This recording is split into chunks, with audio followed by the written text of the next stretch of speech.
الحمدللہ الحمد المنان الذي خلق الإنسان وعلمه البيان والصلاة والسلام على سيد الإنس والجان وعلى آله وصحبه ذوي الخير والإحسان. أما بعد فأعوذ بالله من الشيطان الرجيم. بسم الله الرحمن الرحيم. لقد كان لكم في رسول الله أسوة حسنة. وقال النبي صلى الله عليه وسلم تركت فيكم أمرين وإن لم تمسكتم بهما كتاب الله وسنة رسوله. صدق الله وصدق رسوله النبي الأمين المتين الكريم. ونحن على ذلك من الشاهدين والشاكرين والحمد لله رب العالمين. حضرت محترم ہم اور آپ ابھی جس محفل پاک میں بیٹھے ہیں اس محفل میں نسبت تاجدار سنت سیدی سرکار اعلیٰ حضرت امام محمد خان فاضل بریلوی کے طرف منسوب ہے اور یہ حقیقت ہے کہ آج ہمارے اور آپ کا ایمان بچا ہوا ہے بدعقیدگی سے ہم دور ہیں. یہ صدقہ ہے امام محمد. میں اصلاحی تعریف کرتا ہوں. میرا کوئی انداز خالیوانہ نہیں ہے اس لیے میں تھوڑی دیر بغرض اصلاح کچھ باتیں آپ سے کر کے رخصت ہو جاؤں گا کیونکہ میری بات استاد محترم حضرت علامہ مولانا مفتی زاہد صاحب کی بلا وہ موجود ہیں. پھر اس وقت ایک زبردست تقریر جو آپ کے گاؤں کے حضرت علامہ مفتی شفیق صاحب کی بلا ان کو بھی آپ کو سنیے. بس تھوڑی دیر میں سن لیجیے. میں نے آپ کے سامنے قرآن مجید کی جس آیت کریمہ کو پڑھ کر سنایا اس کے بعد جس حدیث پاک کو پڑھ کر سنایا اس پر روشنی ڈالنے سے قبل ہمارا مولانا پاک درود پاک پڑھے. اللہم صلی علی سیدنا شفیعنا مولانا محمد المعدنی الجود والکرم وبارک وسلم صلاۃ و سلام علیک یا رسول اللہ صلی اللہ علیہ وسلم. شہر یار علم و حکمت سیدی احمد رضا. شہر یار علم و حکمت سیدی احمد رضا. تاجدار اہل سنت سیدی احمد رضا. جس نے 65 علم و فضل میں اپنی چھوڑی یادگار. جس نے 65 علم و فضل میں اپنی چھوڑی یادگار ہے وہی تو اعلیٰ حضرت سیدی احمد رضا. اور اہل باطل سے بچایا تم نے پوری قوم کو. اہل باطل سے بچایا تم نے پوری قوم کو. پاس بانا دین ملت سیدی احمد رضا. ذات محترم امام محمد خان فاضل بریلوی کی زندگی کا جس گوشہ کو اٹھا لیا جائے آپ کے سامنے بیان کرنے کافی ہے. لیکن میں محصل کچھ گفتگو کر دینا چاہتا ہوں. 1857 عیسوی کے بعد امام محمد رضا خان فاضل بریلوی نے جو اپنا رول ادا کیا ہے وہ ہمارے سامنے آیا کیسے. 1857 کے بعد ہندوستان کا جو ماحول تھا وہ جنگ اور غدر کا ماحول تھا. اس وقت برطانوی حکومت ایسٹ انڈیا کمپنی کے ذریعے سے لوگوں کو تفرقہ ڈال کے حکومت کرنا چاہتا تھا. ان کے سامنے ایک بہت بڑا مسئلہ یہ پیدا ہوا تھا. ان کے سامنے ایک بہت بڑی پریشانی یہ تھی کہ وہ مسلمانوں کا آپس میں منتشر نہیں کر پا رہا تھا. وہ مسلمانوں کا آپس میں توڑ نہیں پا رہا تھا. وہ مسلمانوں کے آپس میں لڑا نہیں پا رہا تھا. بہت غور و خوض کرنے کے بعد بہت سوچ و فکر کے بعد انگریزی حکومت نے برطانوی حکومت نے اس نقطہ پر پہنچا یہ مسلمان ہے. اگر ہر چیز پر اس کو ہم اگر پہلا پھسلا لے اس کے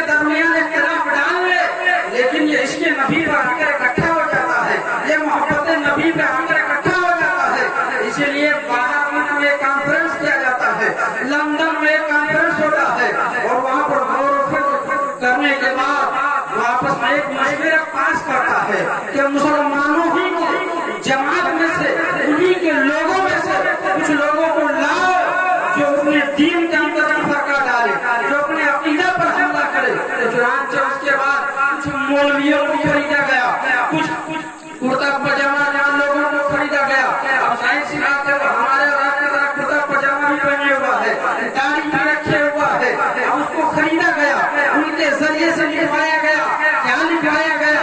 तुम जिस नबी की मोहब्बत पर इकट्ठा हो जाते हो, उस नबी की शान में गुस्ताखी करो, उस नबी के बारे में लिखो कि मरकर मिट्टी में मिल गए थे, उस नबी के बारे में लिखो कि वो नबी हमारे बड़े भाई की तरह है।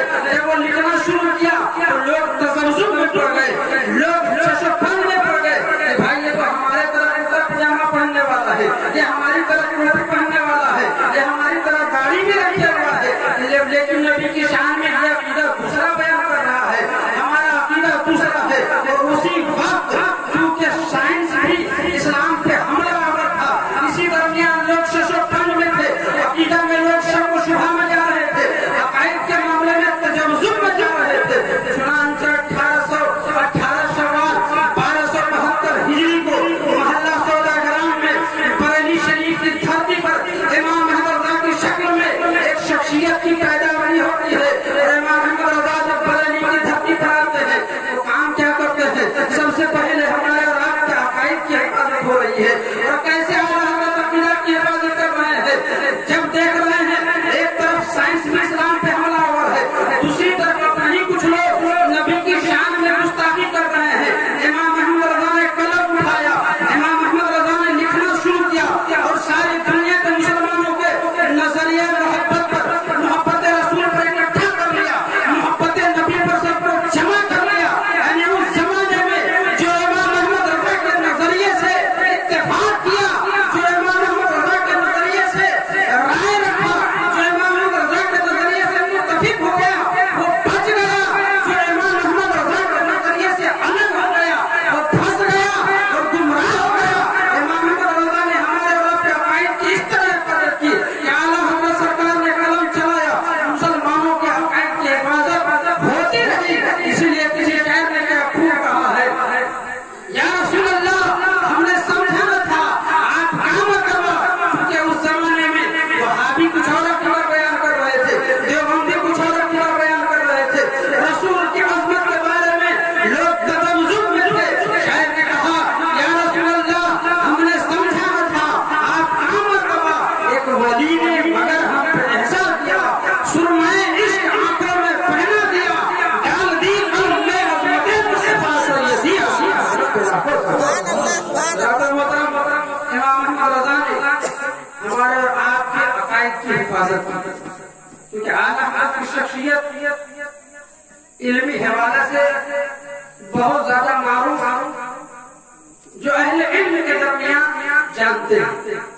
लेकिन हम और आप कम से कम आला हज़रत नस्ल के आला हज़रत का नारा लगाते हैं, इस पे हमें फख्र है।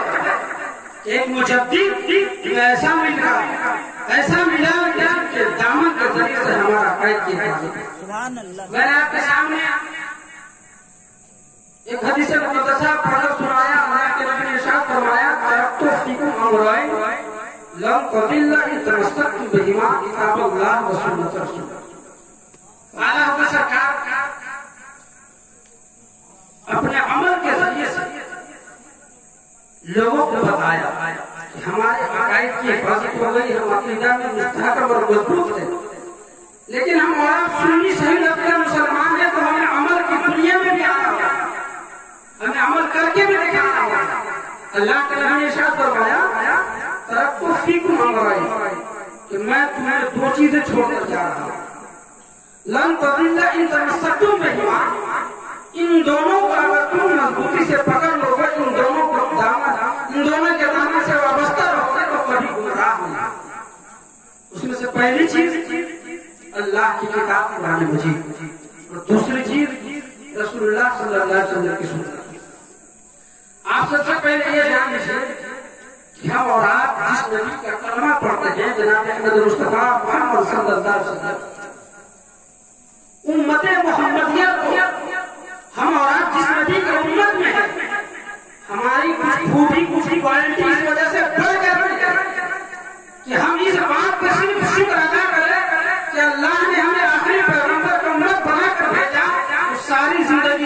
کافی نہیں، کیونکہ اس امت میں آنے کے لیے بڑے بڑے نبیوں نے انتظار کیا ہے، تقریباً 12 نبیوں نے دعا کی کہ اللہ مجھے امت محمدیہ بنا۔ خود حضرت ابراہیم علیہ السلام نبی چاہتے تھے کہ امت محمدیہ میں آئے، کیوں؟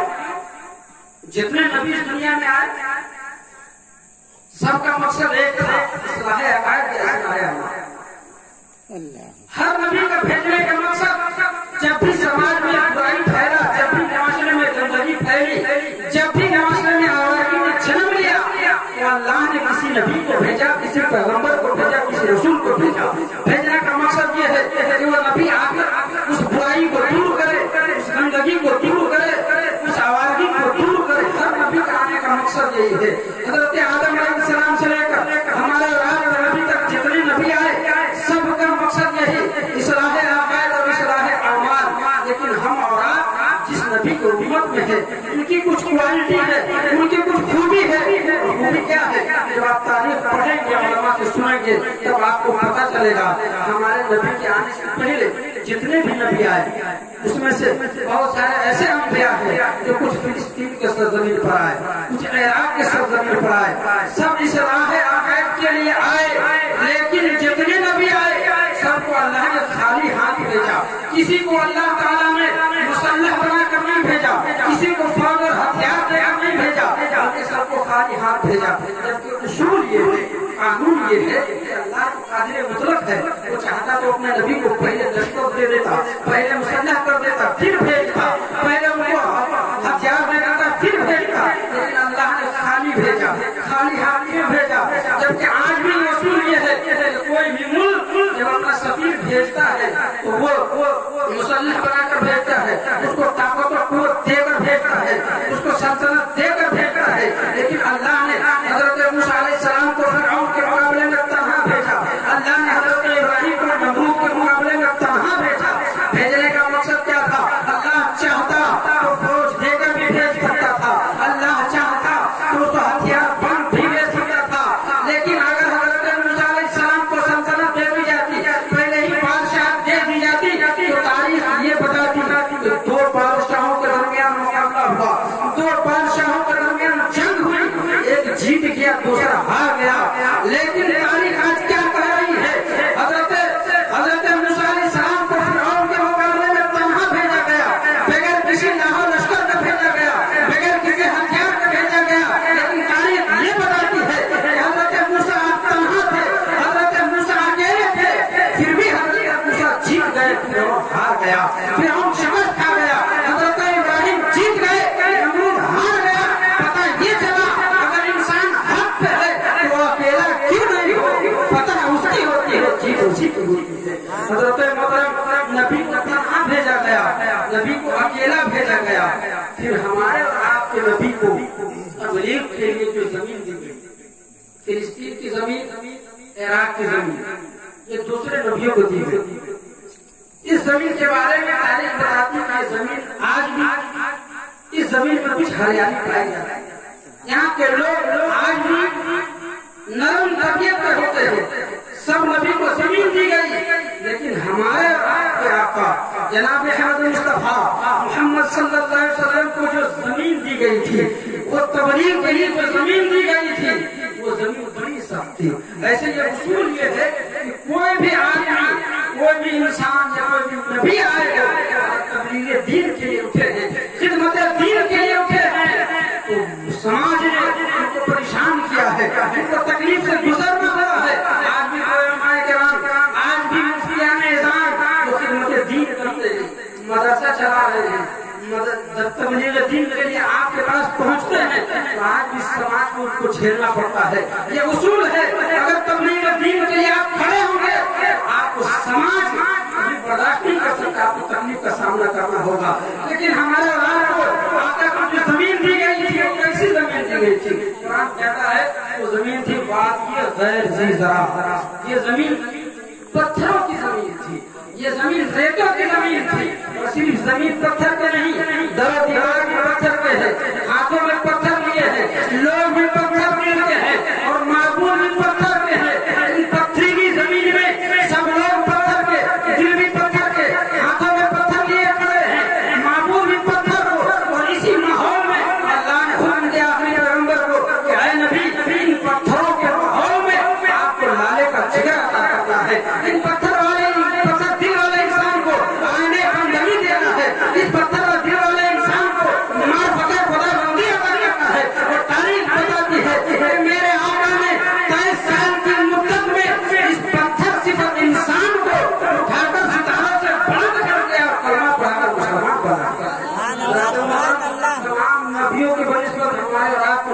जमीन दी गई थी, वो सब जमीन दी गई थी। इसीलिए हम और आप जिस नबी के उम्मत में हैं, तो आज हम भी अगर नबी के दीन के लिए उठते हैं, थोड़ी सी दिक्कत हो जाए, थोड़ी सी परेशानी हो जाए, हम कहते हैं कि मदरसा मस्जिद के लिए हम गाली सुनने क्यों जाए, उसके लिए हम दिक्कत उठाने क्यों जाए।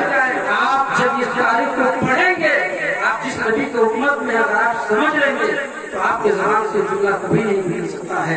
आज भी उलमाए किराम जो मदरसा की तालीम इरशाद कर रहे हैं, इल्मे दीन की इरशाद कर रहे हैं, उनके मकबे नजर पेश नजर यही होती है कि हम जिस नबी को उम्मत में थे, उनकी दीन की तबलीग कर रहे हैं, उनके मजहब की तबलीग कर रहे हैं। बस आखिरी बात बताकर मैं अपनी गुफ्तगू खत्म कर दूं।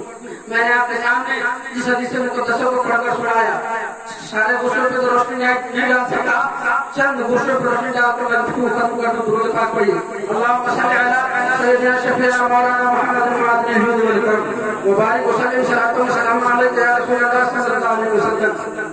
अल्लाह के नबी ने इरशाद फरमाया कि मैंने तुम्हें दो चीजें छोड़ी, दोनों को अगर मजबूती से पकड़ लोगे तो कभी गुमराह नहीं होगे। पहली चीज किताबुल्लाह, अल्लाह की किताब कुरान। अब कुरान ऐसी चीज है कि अगर इंसान इसके दामन से वाबस्ता हो जाए तो वाकई गुमराह नहीं है। लेकिन ये हमें सोचना है कि क्या वाकई हम कुरान के दामन पर थामे हुए हैं। जब आप गौर करेंगे और आप अपने इर्द गिर्द अपने समाज का जायजा लेंगे तो पता चलेगा कि हम कितने % कुरान के दामन से वाबस्ता हैं। आज हम और आप अपने बाल बच्चों को तालीम देते भी हैं तो कुरान शरीफ पढ़ लिया, हम समझते हैं दीन की तालीम। जबकि कुरान शरीफ अरबी में सिर्फ पढ़ लेना, वहां से अभी दीन की तालीम शुरू हुई नहीं है, उसके बाद से आपका शुरू होता। और कुरान पाक समझना क्योंकि हम चाहते ही नहीं। आप एक बात मुझे बताइए, अगर किसी आम आदमी के पास इस 2 नंबर प्रदेश के मंत्री का खत आ जाए और वो खत अगर अंग्रेजी भाषा में आ जाए, वो आदमी अंग्रेजी कुछ भी नहीं जानता है, लेकिन अगर उसे मालूम हो जाए कि मुख्यमंत्री ने मेरे नाम खत लिखा है, वो आदमी दौड़ा दौड़ा किसी अंग्रेजी दान के पास जाएगा, अंग्रेजी जानने वाले के पास जाएगा। भाई साहब इस खत में क्या लिखा मुझे पढ़कर बताइए। मुख्यमंत्री ने मेरे पास पत्र लिखकर भेजा है। वो इंसान पढ़कर समझेगा और समझने के बाद कोशिश करेगा कि क्या कहा गया है इसमें। अब मुझे बताइए, दुनिया का कोई बड़ा आदमी अगर किसी ऐसे जबान में खत लिख दे तो आप दूसरे के पास जाकर पढ़कर समझते हैं। लेकिन जो दोनों जहां का पैदा करने वाला है, जो हम सबका पैदा करने वाला है, वो रब्बुल आलमीन ने आपके नाम कुरान मजीद में आईने बंदगी दिया है। तो हम क्या कुरान को कभी समझने की कोशिश करते हैं? क्या हम कभी कुरान की तफसीर नहीं पढ़ सकते हैं? उलमा से सुनने की कोशिश भी की है। इसीलिए कुरान करीम दामन से वाबस्ता होने का मतलब ये है कि आप कुरान करीम पढ़िए, अगर नहीं पढ़े हैं तो आप उलमा के दामन से वाबस्ता रहिए, तो कुरान करीम का मतलब आपको समझ में। दूसरी चीज अल्लाह के नबी ने इरशाद फरमाया, वो मेरी सुन्नत है, रसूलुल्लाह की सुन्नत। रसूलुल्लाह की सुन्नत ये जिंदगी गुजारने के लिए एक इंसान के लिए बहुत अहम चीज है। सुन्नत क्या? अल्लाह के नबी को जो तरीका मुसलूक का वो रास्ता नबी का जिस पर सरकार ने चलकर बताया हो या हुजूर ने हुक्म दिया कि सरकार के सामने कोई काम किया गया हो, सरकार ने उसे मना न किया हो, ये हुजूर सल्लल्लाहु अलैहि वसल्लम की सुन्नत है। लेकिन हम और आप क्या अपनी जिंदगी सुन्नत के मुताबिक गुजार रहे हैं? एक इंसान अगर कोई काम करता है तो सुन्नत के मुताबिक करे या सुन्नत के मुताबिक न करे, काम तो उसका हो जाएगा। मिसाल के तौर पर इंसान को पानी पीना है, वो इंसान अगर खड़े खड़े पानी पी लेता है तो भी उसकी प्यास बुझ जाएगी, पेट उसका भर जाएगा। लेकिन वही इंसान उसी पानी को अगर बैठ कर पिए, पानी में देख कर पिए, 3 सांस में पिए तो प्यास अब भी बुझेगी, पेट अब भी भरेगा, लेकिन गलत सुन्नत का सवाब उसको मिलता हुआ रहेगा। ये सुन्नत रसूल है। मेरे आका ने इरशाद फरमाया, मन हफिज़ अला सुन्नती अकरमहुल्लाहु बिअर्बइ खसाल। हुजूर ने इरशाद फरमाया, जो शख्स मेरी सुन्नत की मुहाफ़ज़त करता है, जो शख्स मेरी सुन्नत पर पाबंदी से अमल करता है, तो अल्लाह ताला उसको 4 खसलतें अता फरमाता है। अल्लाह ताला उसको 4 क्वालिटी अता फरमाता है, 4 खूबी अता फरमाता है। सबसे पहली खूबी, सबसे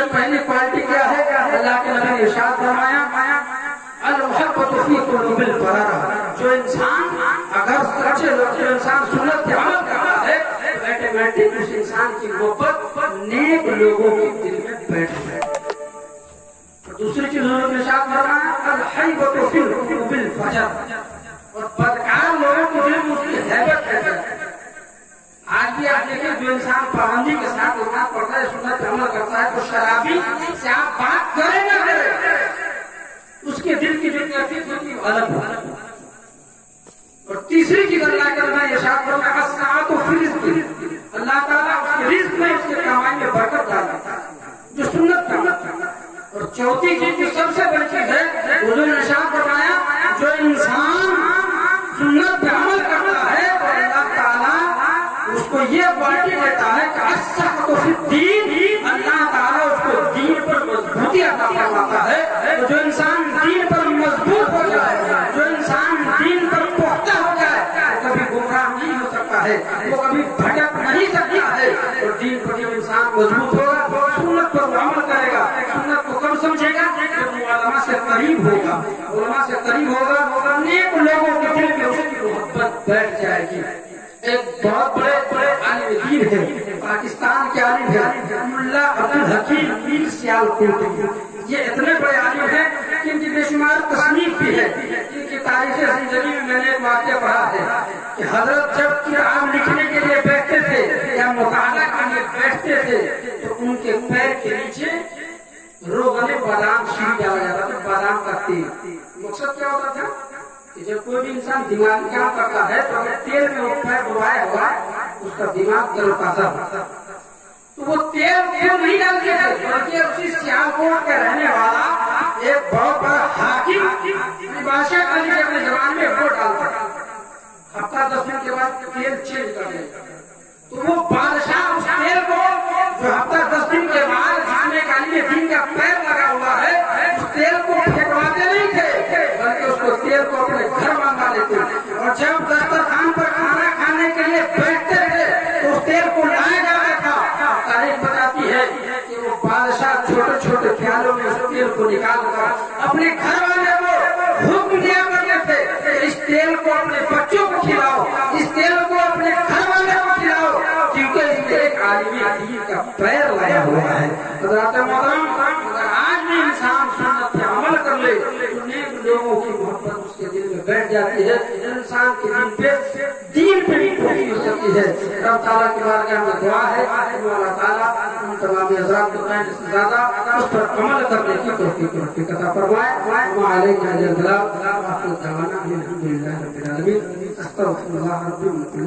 अस्सलाम।